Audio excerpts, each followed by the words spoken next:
বিসমিল্লাহ আলহামদুলিল্লাহ ওয়াসসালাতু ওয়াসসালামু আলা রাসূলিল্লাহ ওয়া বাদ। সুপ্রিয় দর্শক, আসসালামু আলাইকুম ওয়া রাহমাতুল্লাহ। আশা করি আপনারা সুস্থ আছেন, ভালো আছেন। নাজাতের দিশা ইউটিউব চ্যানেলের পক্ষ থেকে আপনাদের সবাইকে জানাই আন্তরিক মুবারকবাদ এবং জান্নাতি অভিনন্দন। দর্শক, আজকে আমাদের আলোচনার বিষয় হচ্ছে আওকাতু ইজাবাতি দোয়া, যে সময়গুলোতে দোয়া বেশি কবুল হয়, দোয়া কবুল হওয়ার সম্ভাবনা বেশি, সে বিষয়ে আমরা আলোচনা করব। এক, ওয়াক্তু সাহার, সাহারির সময়, রাতের শেষ ভাগে। এই সময়ে আল্লাহ তাআলা দোয়া বেশি কবুল করেন। রাতের শেষ ভাগে দোয়া করলে, কিয়ামুল লাইল করলেন, তাহাজ্জুদ সালাত পড়লেন, এরপরে শেষের দিকে একটু দোয়া করলেন, এই সময়ে দোয়া আল্লাহ বেশি কবুল করেন। দুই, ইনদা ইফতারিস সাইম, ইফতার করার আগে রোজাদার যখন দোয়া করে তখন সে দোয়া কবুল হওয়ার সম্ভাবনা বেশি থাকে। তিন, বাইনাল আযানি ওয়াল ইকামা, আযান এবং ইকামতের মাঝখানে দোয়া কবুল হওয়ার সম্ভাবনা বেশি।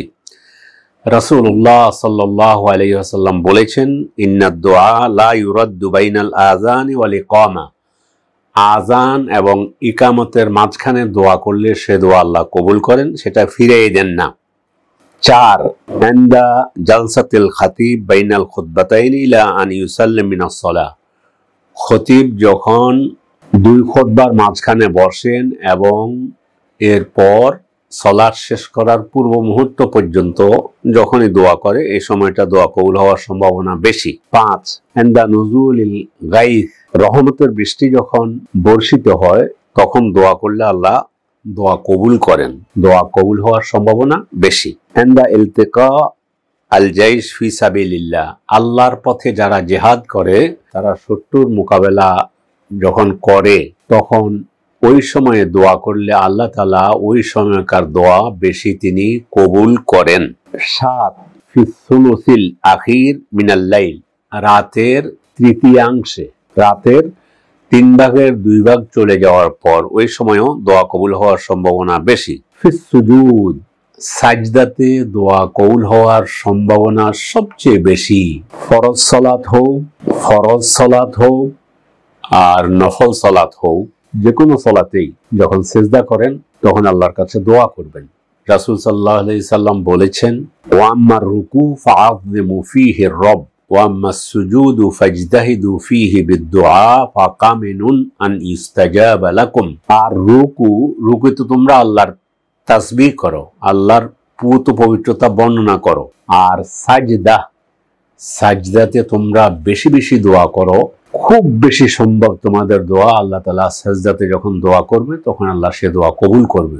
দর্শক, এখানে ছোট্ট একটা বিষয় বলতে চাই, সেটা হচ্ছে সালাত তো আরবিতে, সব দোয়া সবকিছুই আরবিতে হবে, কিন্তু আপনি যদি অপারগ হন একটা কথা আরবিতে বলতে, কিন্তু আপনি বলতে চাচ্ছেন সেজদায় গিয়ে দোয়ার মধ্যে যে আল্লাহ আমার ছেলেটাকে আপনি সুস্থ করে দিন, একটা কথায় ধরলাম, তো এটা আপনি আরবি পাচ্ছেন না। ফলে এইভাবে কোনো ব্যক্তি যদি নিজের ভাষায় দোয়া করে সেটা জায়েজ কিনা, আহলে ইলমদের মধ্যে কেউ কেউ বলছেন দোয়া আরবিতেই করতে হবে, কিন্তু কেউ বলেছেন শুধুমাত্র দোয়ার এই অংশটুকু, যেটুকু অপারগতার কারণে আপনি বলতে পারছেন না, সেটা আপনার নিজের ভাষায় বলতে পারবেন। নয়, আদবার as-সালাওয়াতিল মাফরুদা, ফরজ নামাজের পর দোয়া কবুল হওয়ার সম্ভাবনা বেশি। এখানে যে বিষয়টি বলা খুবই প্রয়োজন সেটা হচ্ছে, ফরজ সালাতের যখন ইমাম সাহেব সালাম ফিরাবেন, সালাম ফিরানোর পরে সালাতের আজকার গুলো পড়ার পরে এরপর আপনি যদি আল্লাহর কাছে দোয়া করুন। মসজিদে ইমাম সাহেব যখন সালাম ফিরাবেন তখন ইমাম সাহেবের সাথে আপনার সালাতের আর কোনো কিছু বাকি নেই, সালাতের সম্পর্ক শেষ হয়েছে সালাম ফিরানোর মাধ্যমে। এরপর আপনি আজকার গুলো, জিকির হচ্ছে, আল্লাহ রাসূল প্রথম ইস্তিগফার করেছেন 3 বার, আস্তাগফিরুল্লাহ আস্তাগফিরুল্লাহ আস্তাগফিরুল্লাহ। এরপর অন্যান্য দোয়াগুলো, আল্লাহুম্মা আনতাস সালাম ওয়া মিনকাস সালাম তাবারাকতা ইয়া যাল জালালি ওয়াল ইকরাম।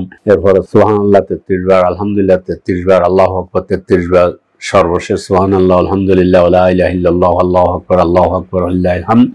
এই সব আজকারগুলো শেষ করার পরে আপনি ব্যক্তিগতভাবে যদি মনে করেন দোয়া করতে, তাহলে আপনি দোয়া করতে পারেন। দর্শক, এরপর হলো মুসাফিরের দোয়া আল্লাহ বেশি বেশি কবুল করেন। তারপর হলো অসুস্থ ব্যক্তি যদি দোয়া করে, তার দোয়া আল্লাহ তাআলা কবুল করেন। সর্বশেষ যে বিষয়টি আজকে আলোচনা করব সেটি হচ্ছে, আপনি আমার অজান্তে, আমি আপনাকে বলি নাই, আমার অজান্তে আমার জন্য দোয়া করতেছেন বা আমি আপনার জন্য দোয়া করতে, এই দোয়াটা আল্লাহ বেশি পছন্দ করেন। রাসূলুল্লাহ সাল্লাল্লাহু আলাইহি ওয়াসাল্লাম বলেছেন, মা মিন আবদিন মুসলিমিন ইয়াদউ লিআখিহি বিযহরিল গায়বি ইল্লা ক্বালাল মালাকু ওয়ালাকা বিমিসলি। কোন বান্দা যখন তার মুসলিম ভাইয়ের জন্য তার অজান্তে দোয়া করে, তখন ফেরেশতা বলতে থাকে তোমার জন্য অনুরূপ। এই জন্য আমরা এক ভাই অপর ভাইয়ের জন্য দোয়া করব। আল্লাহ আমাদের সকলকে কবুল করুন। দর্শক, আজ এ পর্যন্তই।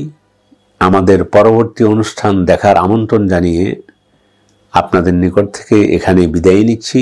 আসসালামু আলাইকুম ওয়া রাহমাতুল্লাহি ওয়া বারাকাতুহু। আল্লাহ আমার রব, এই রবি আমার সব,